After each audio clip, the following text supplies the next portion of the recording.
Bismillahirrahmanirrahim. Assalamualaikum warahmatullahi taala wabarakatuh. Salam sejahtera dan selamat tengah hari pada rakan-rakan media. Berdiri bersama saya adalah Datuk Dr. Raizat, Dr. Isham Shah dan Dr. Nurhayati Rusli.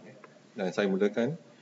Kementerian Kesihatan Malaysia ingin memaklumkan bahawa terdapat 108 kes yang telah pulih dan dibenarkan discharge pada hari ini.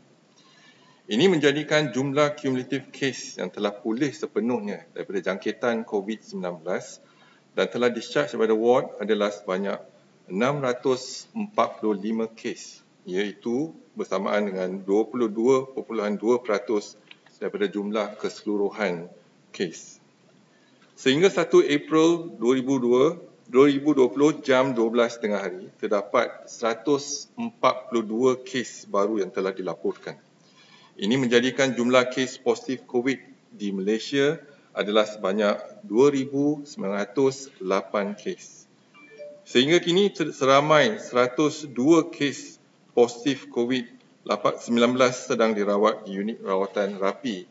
Ada peningkatan 8 kes kalau kita bandingkan dengan semalam. Dan daripada jumlah 102 kes, 66 kes memerlukan bantuan pernafasan. Semalam hanya ada pertambahan 6 kes, iaitu semalam ialah 60 kes. Daripada maklumat terkini yang dilaporkan ke CPRC Kebangsaan, duka cita dimaklumkan bahawa sehingga kini terdapat pertambahan 2 kes kematian berkaitan dengan COVID-19 dan justru jumlah kumulatif kes kematian COVID-19 di Malaysia adalah sebanyak 45 kes. Iaitu bersamaan dengan 1.55% daripada jumlah keseluruhan kes.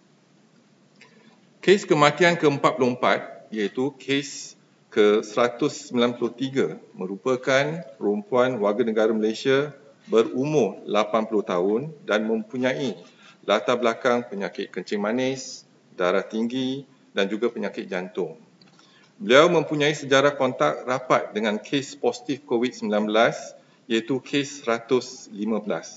Beliau telah dirawat di Hospital Kuala Lumpur pada 13 Mac 2020 dan disahkan meninggal dunia pada 31 Mac 2020 jam 4.30 pagi. Jam 4.30 pagi. Kes kematian ke-45 iaitu kes 1053 merupakan lelaki warga negara Malaysia berumur 62 tahun dan mempunyai latar belakang penyakit kencing manis dan darah tinggi. Beliau mempunyai sejarah kontak rapat dengan kes positif COVID-19 iaitu kes 486. Beliau telah dirawat di Hospital Kuala Lumpur pada 17 Mac 2020 dan disahkan meninggal dunia pada 31 Mac 2020 jam 10.46 malam. Kementerian Kesihatan Malaysia mengucapkan takziah kepada semua ahli keluarga mereka. Buat masa ini terdapat keseluruhan 2,359 orang sukarelawan yang telah menawarkan diri daripada pelbagai kategori yang terdiri daripada 65 orang pakar perubatan pelbagai bidang, 159 orang pegawai perubatan, 909 orang jururawat, 220 orang juru teknologi makmal perubatan, 704 orang penolong pegawai perubatan, 106 orang juru X-ray, 56 orang juru fizioterapis, 70 orang pegawai sains mikrobiologi, 7 orang pegawai farmasi, 44 orang penolong pegawai farmasi, 11 orang pegawai keselamatan dan kesihatan pekerjaan, 2 orang pegawai psikologi dan 6 orang kaunselor. Ringkasan keseluruhan yang terkini akan dilampirkan dalam kenyataan akhbar. Kementerian Kesihatan Malaysia sangat menghargai perkhidmatan sukarelawan kesihatan dan perubatan dari pelbagai peringkat dan profesion dalam menangani penularan jangkitan COVID-19 di Malaysia. Dalam masa yang sama, Kementerian Kesihatan Malaysia sedang dalam perbincangan dengan agensi pusat untuk segera memperhalusi mekanisme lantikan secara kontrak bagi pengamal profesion perubatan yang berhasrat untuk berkhidmat dengan Kementerian Kesihatan Malaysia dalam tempoh penularan jangkitan COVID-19 ini.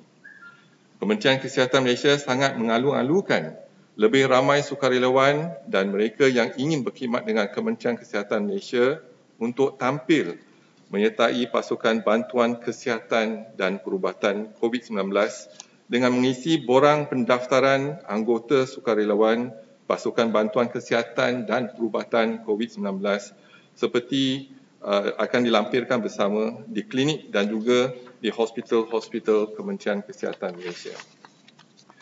Dan dipaparkan adalah laporan yang dibuat oleh Malaysian Institute of Economic Research di mana Malaysian Institute of Economic Research telah melakukan perbandingan trajektori yang diunjurkan oleh mereka iaitu garisan merah berbanding dengan kes sebenar yang dilaporkan sehingga 31 Mac iaitu garisan biru. Perbandingan ini adalah selari dengan kenyataan Kementerian Kesihatan Malaysia di mana ianya mungkin menunjukkan tanda-tanda awal daripada aktiviti yang dijalankan oleh Kementerian Kesihatan Malaysia dan pelbagai agensi dalam tempoh 1 bulan kebelakangan ini. Namun begitu, tempoh 2 minggu yang seterusnya adalah amat mustahak, di mana ia akan menentukan sama ada tindakan yang diambil oleh kerajaan setakat ini memberi impak yang diharapkan. Sekian, terima kasih. Kalau ada apa-apa soalan.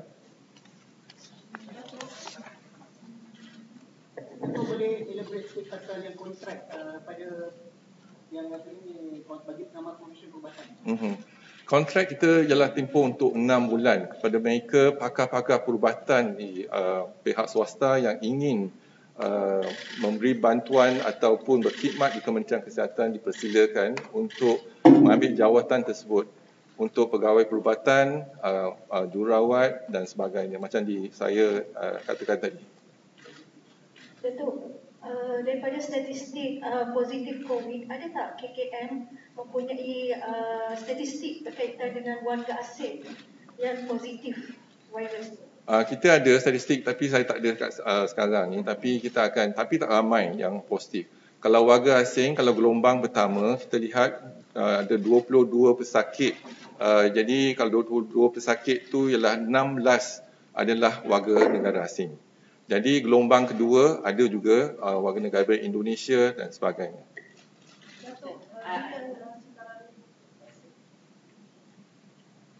Yeah, I have a question. I know that Chinese government donated 200 ventilators. So until now, how many ventilators Malaysia can provide for ICU, and could it reach the peak in the future? Our target initially was 800 ventilators, but today we have replaced the order of 956 ventilators. And from the donation from Chinese government, so we have 200 ventilators there. So, and we have existing 219 ventilators. And we have 68 ventilators from our private sector. So all in all, I think we are still ventilators are still being procured, and hopefully they will be delivered to us within this week. So all in all, we have 956 procurement for the ventilators. Right. Just to clarify, 108 recoveries is the highest? Yes, today is the highest recovery compared to those that have been discharged. and it takes some time, perhaps about 2 weeks before we can discharge them. And this is actually a good sign that our recovery rate is improving, right? So before discharge, we need to have 2 samples within more than 24 hours. 2 sample, negative sample, then only we are able to discharge the patient. And what's the rate right now? How many percent? Discharge rate almost about 18 point something percent. Will, 22%. Yeah. will Malaysia try the Chinese traditional medicine, which tested valuable and can work, can have some function in preventing the mild symptom patients in the serious one? We in the Ministry of Health, we practice evidence-based medicine. Whether it's a Chinese medicine, etc., we need to look into evidence. So if there's substantial evidence to support, then we will probably will use that medicine. Otherwise, I think we have to follow evidence, or unless we are using off-label, for example. Many of the medicine that we use today, anti-HIV, for example, cholesterol drugs, they are off-label. Even hydrochloroquine is also off-label usage. We will identify and we monitor closely. So yesterday the 6 deaths together with the 2 deaths today, which clusters are they from? And is there any new clusters, or how many in total? This may not be directly related to the perhimpunan in Sri Petaling, but more importantly is that they are actually related to the indirect, that means the second, third generation of the infection, which means if, for example, those mosque goers, they get infected as well. So these are the cases that we get. But if you see, most of them have a comorbidities, that's number one, and their age, in terms of higher risk for them if you have a higher, older age group, right? So there's only one cluster. The cluster, as I said, very difficult to define unless you trace. For example, if you go to the mosque and then you get the infection in the mosque, now is it related, sporadic case, or is it because you get the infection from someone else in the mosque? So we found that within 1 month, the generation, from the index case, so we already have 5 generation infection. For example, from those who are in Sri Petaling, so they continue to infect until 5th generation now. So which means, it's difficult for us to match and also trace them because the link between the index case and the 5th generation. And then, you also mentioned that there's 5,000, you are still looking for that. Yes, we are still looking at 5,000, but also we believe that some of the participants have gone overseas. Gathering overseas, normally they have these activities of spending 40 days abroad, for example. They may not be back yet, but those who are those who are available and we encourage them to come forward. Do you have a number of those that went overseas? We have, but we are trying our best to trace them together with the police. How did you get the figure? Because yesterday when we asked the Home Minister, the Minister said, they don't have the actual figure. It could be only 10,000. Yeah, so we have to trace from multiple sources. So I think we work closely with the police and see how best we can trace them. Excuse me. There are many foreigners living in City 1. How are they now? And any of them be confirmed now? So it's still early for us because we started only 2 days ago.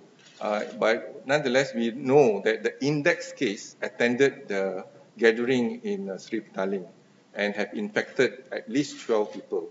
So, in total, there are 17 people being infected. So because of that, that's the reason why we look into not only the numbers of cases, but short period of time. So if one area, suddenly they have 40 cases within 2 days, then we have to take action on that area. So now today is the first day, we are coming to the phase 2 of the MCO, right? So now our focus is to look into the red areas, hotspot area, and once we have identified the hotspot area, and if there is actually an exponential increase in the cases, like for example 40 cases in 1 day, then we go after the case, and then probably we'll do an enhanced MCO in that area. Dato', untuk yang discharge tadi, boleh tahu berapa tempoh masa yang diperlukan untuk dirawat sakit ini untuk sampai mereka discharge? Tempoh dia lebih kurang seminggu hingga 2 minggu. Jadi kita lihat pada kes-kes yang discharge tu, ada kala mengambil kurang-kurang dia 2 minggu untuk kita dischargekan sakit tu. Sebab kadang-kadang mereka dah tak ada gejala tetapi masih positif lagi. Kita kena tunggu sampai ujian dia negatif 2 kali lebih pada 24 jam baru kita boleh discharge. Boleh review tak? Boleh, sebab PKP 1 dah balik, kita boleh Dato' review macam mana PKP 1 dan adakah kita berjaya dan harapan untuk PKP 2. Kalau kita lihat daripada gambar rajah atas tu, kalau unjuran warna merah tu, iaitu unjuran daripada Malaysian Institute of Economic Research, berarti ada kes mendadak, unjuran tu ada mendadak. Tetapi tindakan kita untuk tempoh 2 minggu dalam MCO, kita lihat ialah warna garisan warna biru. Jadi kes kita tak naik secara mendadak tetapi telah ada sikit mendata.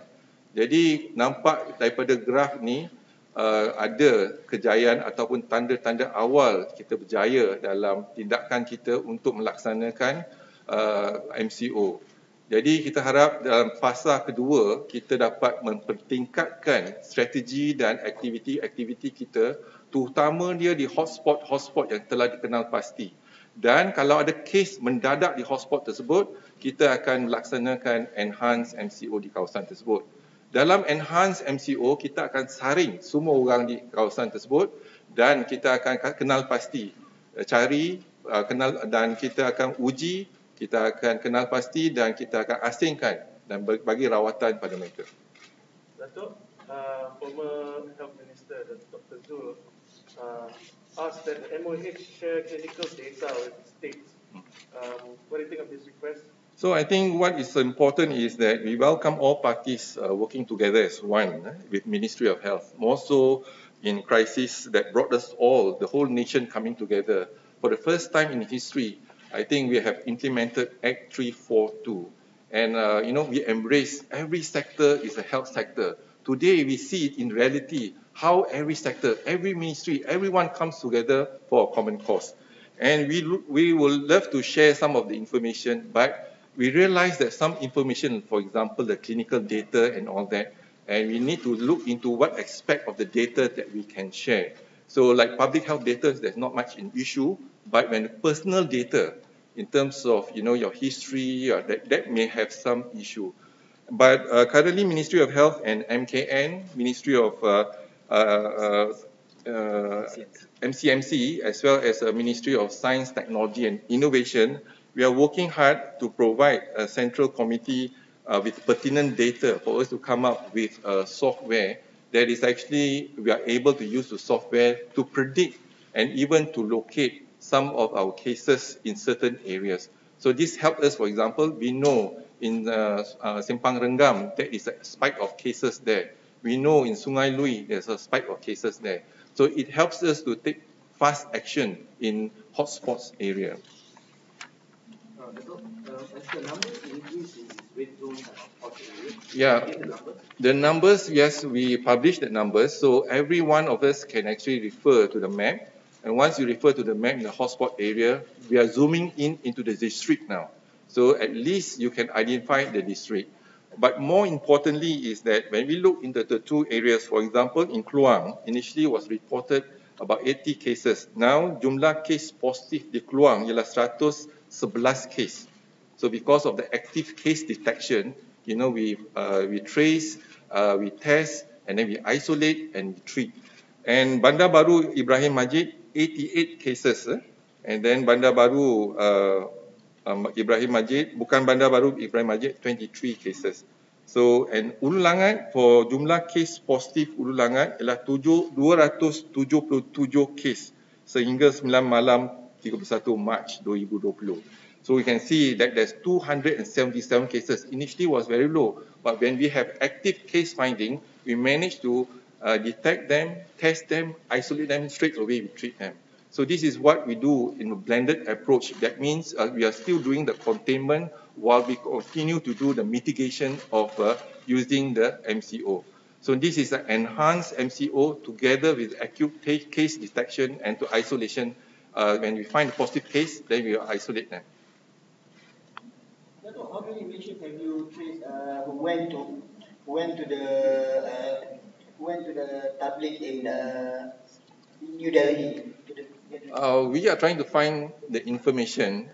So we are contacting our counterpart in India, but it's not easy to get this kind of information. But I think we have a few leads, and we hope that we are able to locate them in time. So I think we are not able to share some of the intelligence that we have, the technology and information we use to track them. So far, I think we are trying to collaborate with our counterpart in India. Do you think that this can be another cluster? It is possible because if you look into every country, we have an international health regulatory committee looking into it. Just like us, when we detect some of foreign patient, for example, positive, we'll inform the respective country. So sama juga di India, if they we communicate with them and we share information. This is under the World Health Organization punya network and collaboration. Last question. Kita sukarelawan kita dah tempatkan mereka. Jadi bila mereka sampai, contohnya bila mereka daftar dengan kita, lepas tu kita akan tengok kepakaran sukarelawan tersebut. Jadi dengan kepakaran dan penempatan di mana sukarelawan tersebut, jadi kita akan tempatkan mereka di fasilitis, contohnya klinik ataupun hospital yang terdekat dengan sukarelawan tersebut. Jadi memang kita sangat mengalu-alukan sukarelawan, contohnya pakar bius ataupun jurawat-jurawat yang intensivis yang berkhidmat di ICU dan sebagainya. Dan kita lihat ada peningkatan kes daripada pesakit COVID ni yang masuk ke ICU. Semalam ada peningkatan 8 kes yang mereka yang perlukan bantuan pernafasan, peningkatan 6 kes. Jadi kita mengalu-alukan kalau ada kepakaran ataupun pakar-pakar bius yang telah bersara ataupun di pihak swasta yang nak berkhidmat dengan Kementerian Kesihatan, kita sangat alu-alukan mereka. Betul, kalau tengok jumlah lab test tu, ada drop daripada 7,000 pada Mac 2020 pada kurang daripada 3,000 setiap hari dan lebih 8,000 kes pending. Adakah numbers of positif itu sebenarnya menurun tak tahu banyak sebab pending kes? Jadi kalau kita lihat lab test yang hari ini yang kita ada ialah kes positif ialah 2,908 kes, yang negatif ialah 32,894 kes, yang pending ialah 7,660 dan kita telah laksanakan 43,462 kes. Dan apabila kita lihat pada makmal, pada awalnya kita ada 12 hospital yang boleh melaksanakan ujian untuk COVID-19 ni, dan hari ini kita tambah 2 hospital, iaitu hospital di Sibu dan hospital di Queen Elizabeth Hospital. Jadi kita ada 14 hospital dan 1 IMR dan 5 makmal kesihatan awam. Jadi kita sekarang ni kapasiti ataupun keupayaan kita ialah 20 dan ditambah dengan 7 lagi makmal-makmal swasta. Dan sekarang ni, hari ini kita ada 12 universiti, IPTA ada 12 makmal dan IPTS ada 7 makmal campur dengan 1 MGI iaitu Malaysian Genome Institute dan juga Angkatan Tentera. Jadi keseluruhannya makmal-makmal yang ada di Malaysia yang boleh laksanakan ujian ni ialah 48 makmal. Jadi kita jangkakan sekarang ni kita ada keupayaan untuk melaksanakan 11,500 ujian dan kita akan pertingkatkan lagi ke mungkin 16,500. Dan semalam saya nak maklumkan pasal ujian rapid test kit daripada Korea. Hari ini baru kita terima dan kita akan laksanakan ujian verifikasi untuk ujian rapid test kit iaitu antigen test kit daripada Korea. Dan esok kita ada keputusan, kalau keputusan dia menunjukkan akurasi yang tinggi, maka ketepatan yang tinggi, maka kita akan membuat perolehan sebanyak 200,000. Yang ni kita boleh laksanakan tak payah hantar ke makmal, boleh laksanakan di klinik ataupun di hospital-hospital. Dan mereka hanya memerlukan biosafety cabinet saja.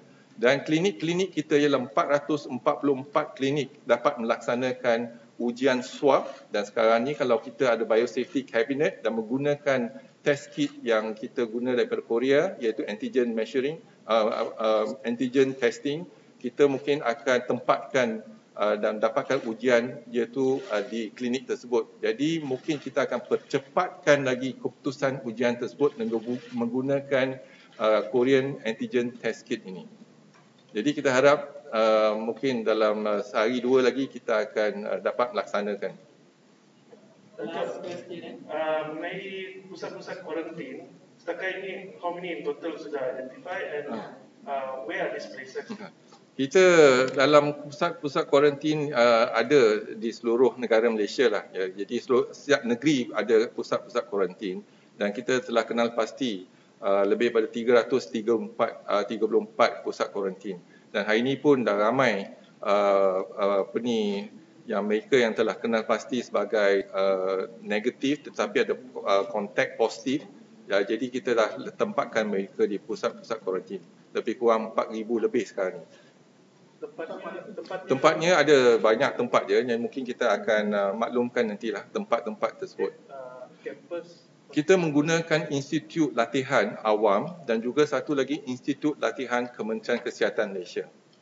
Contohnya Intan, contohnya ACAP dan sebagainya. Ini semua institut latihan yang telah dikenal pasti. Setiap negeri ada institut latihan dan kita kenal pasti untuk digunakan untuk kuarantin. Ada guna hotel dengan resort juga? Hotel dan resort kita dalam proses pertimbangan dan jadi mungkin kita akan lihat dalam sehari dua lagi kita akan kenal pasti hotel mana dan resort mana, dan kita juga kena kerahkan anggota-anggota kita sama ada polis, Angkatan Tentera Malaysia dan juga warga Kementerian Kesihatan Malaysia untuk bertugas di hotel tersebut. Last question.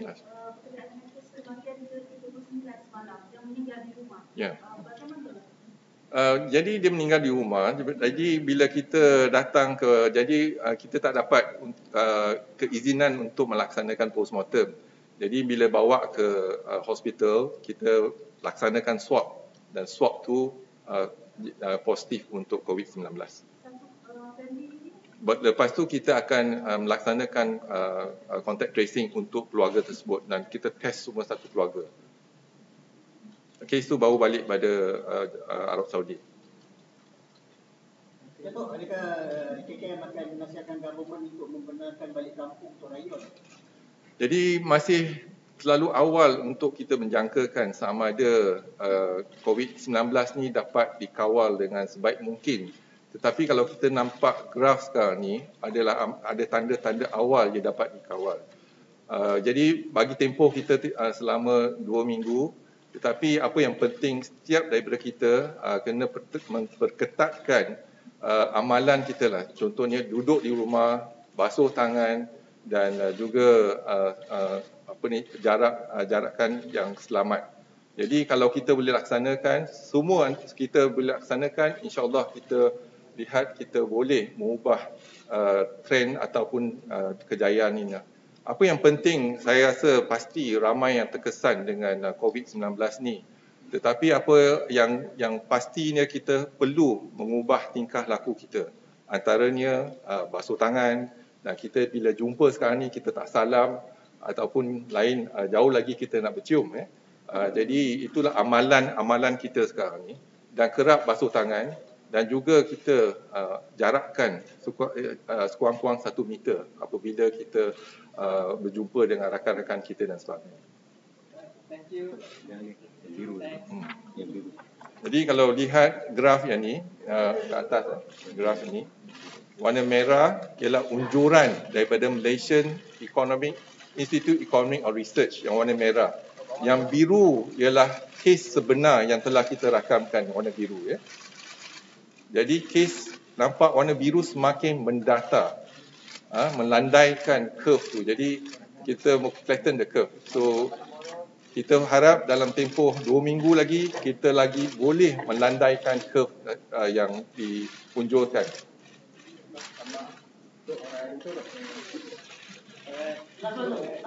Tadi kita tengok ada kementerian wilayah dia buat apa ni pembersihan call Philippines guna drone. Ya. Adakah ada keperluan sebenarnya untuk Kita akan bekerjasama dengan Kementerian KPKT untuk menjalankan aktiviti. Tapi Kementerian Kesihatan ingin merakamkan ucapan terima kasih kepada KPKT kerana membantu Kementerian Kesihatan dalam proses nyah cemar, pembersihan, dan ini aktiviti-aktiviti memerlukan kepakaran, dan juga kita akan bekerjasama bukan saja dengan agensi KPKT dan juga agensi-agensi yang lain.